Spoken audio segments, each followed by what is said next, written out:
में सरेआम दबंगई, दबंगों का सड़क पर तांडव, तड़ातड़ की फायरिंग, ऐसी दबंगई कि घर के बाहर काटते रहे बवाल, जान बचाकर घर में दुबक गए लोग और फैल गया सन्नाटा। ये सब कुछ हुआ कन्नौज कोतवाली क्षेत्र के मानीपुर चौकी के ईश्वापुर गांव में, जहां जरा सी बात पर विवाद हुआ और वो दबंगों को इतना नागवार गुजरा कि लाठी, फरसा, तमंचा सब लेकर सड़क पर उतर आए।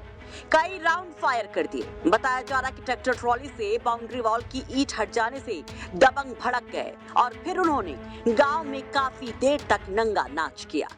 क्या नाम भैया आपका? मनोज कुमार। कहाँ रहते हो? ईश्वापुर।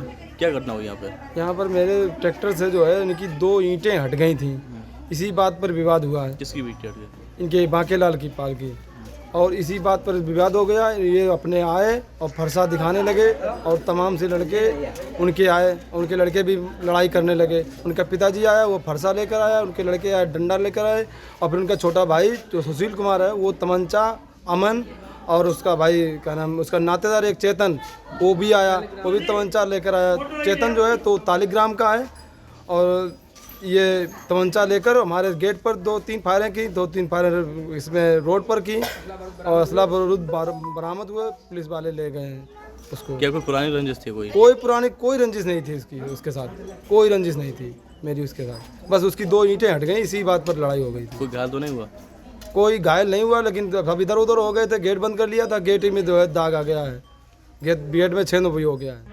जगतपाल अपना ट्रैक्टर लेकर जा रहे थे। इसी बीच जगतपाल का tractor trolley Bankelal boundary wall से टकरा गई, जिससे कुछ ईंटें खिसक कर बाहर आ गई। इसी बात को लेकर जगतपाल और बांकेलाल के बीच विवाद हुआ। इसके बाद बांकेलाल और उनके परिवार के लोग भड़क गए और उन्होंने जगतपाल पर फरसा, लाठी, डंडे से हमला कर दिया। जगतपाल वहां से किसी तरह से जान बचाकर भाग आया और अपने घर में घुस गया, लेकिन दबंगों ने वहां पर ही पीछा नहीं छोड़ा और सड़क पर दौड़ते हुए फायरिंग करते हुए जगतपाल के घर पहुंच गए, जहां उन्होंने जगतपाल के घर पर भी फायरिंग की। इस बीच मामले की खबर पर पुलिस मौके पर पहुंची।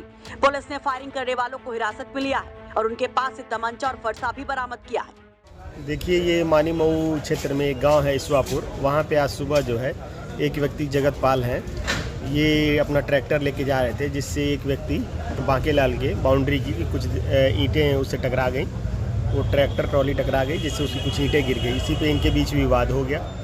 इस विवाद पर जो है बांकेलाल का पक्ष तमंचा वमंचा लेकर और जगत सिंह के घर पे आया, वहाँ पे फायरिंग वायरिंग की।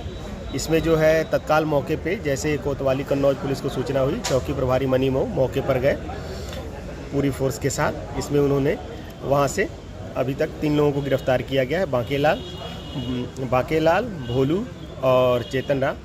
और इनके पास से जो है 315 बोर के 2 तमंचे, 4 जिंदा कारतूस, 2 खोखे और 1 फरसा बरामद हुआ है। इसमें जो अन्य लोग घटना में शामिल हैं उनकी गिरफ्तारी के लिए पुलिस दबिश दे रही है। पुलिस ने बांकेलाल से 3 लोगों को हिरासत में लिया, जिनके पास से फरसा और 2 तमंचा, कारतूस बरामद हुआ है। पुलिस कह रही है कि इस पूरे मामले में सख्त कार्रवाई की जाएगी, लेकिन सवाल बड़ा है कि जिस तरह से दबंगों की दबंगई थी, उससे क्या माहौल रहा होगा। क्या इन दबंगों को पुलिस का जरा सा भी खौफ नहीं? फिलहाल इलाके में हड़कंप की स्थिति है, हर कोई डरा सहमा है। कन्नौज से नीरज श्रीवास्तव की रिपोर्ट, यूपी तक।